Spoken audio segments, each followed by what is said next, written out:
welcome guys. This is me doing a review of the Fossil Sport Smartwatch.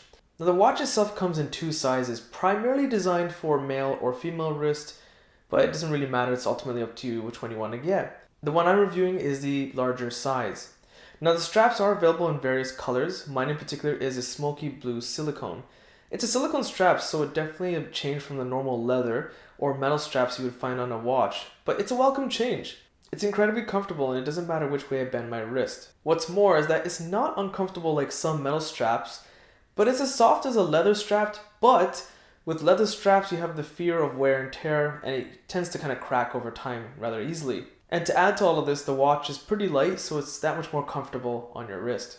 I find the name of the watch odd. In fact, even the models on the product page on Fossil's website are either dressed casually or jogging in a semi-leather jacket, which looks incredibly uncomfortable.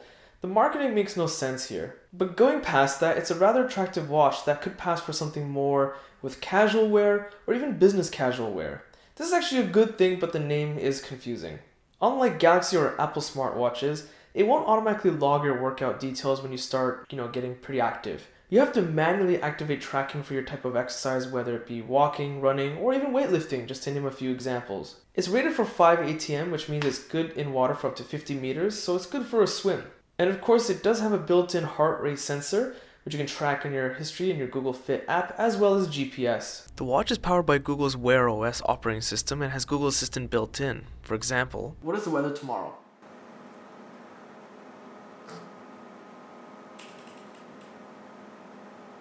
The screen is a decent size and the picture is pretty clear, especially considering that it's a small watch screen. Colors look decent and most importantly, text is easy to read and there are plenty of watch faces to change between. Watch faces can mimic an analog or digital watch, and there's even some watch interfaces that even display some of your health information. So the processor inside is a Qualcomm Snapdragon 3100. And when Qualcomm announced that processor, they said you're going to notice a great speed performance in smartwatches and less battery being used up, so better battery performance. Well, to be honest, compared to other smartwatches I've used of older processors and just older smartwatches in general, I haven't noticed much difference. The only time I find it's kind of bizarre and unresponsive is when it's on my nightstand table charging. Tapping the screen just to see something quickly, it just doesn't do anything. For some reason, it takes almost 15 seconds for it to light up and show me that notification. But on my wrist, it always works when I need it to. That's the most important thing, but just something weird I wanted to mention. Now in terms of battery performance, day-to-day regular use, with having the screen off, and when I turn my wrist, that's when the screen will turn on. It lasts about 2 days roughly before it needs a charge, and I check my notifications regularly throughout the day, so that's pretty good performance. There's a battery saving mode, which just makes it just a plain old watch, no smart features, and Fossil advertised it'll last you about a month with that setting on. And in my testing using this watch for months, I can attest that's pretty accurate. Then there's a mode in which the screen is always on, and of course that's called ambient mode.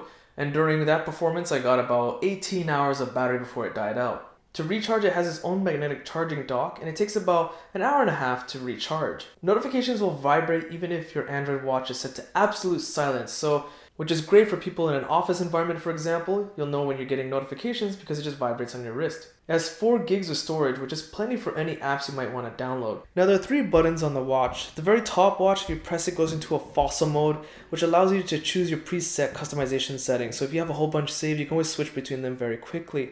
The middle button allows you to access all the apps that are installed and compatible with your watch. And the swivel is just so responsive and smooth. It's always fun to play with randomly.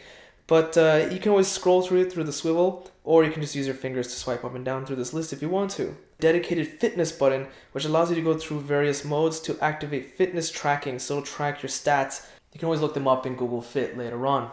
As mentioned, is running Wear OS, so swiping down from the very top will give you the basic settings as you would with an Android watch. Swiping in from the bottom will show your notifications. Swiping in from the left will allow you to access Google Assistant, and swiping in from the right will allow you to access how many steps you've taken throughout the day. Overall, I'm incredibly pleased with this watch. The battery performance is pretty decent, nothing special.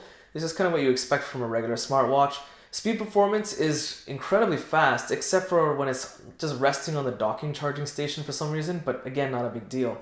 The price is actually pretty decent as well. Honestly, I have to say that this is a great refresher for my smartwatch collection, as I was due for one.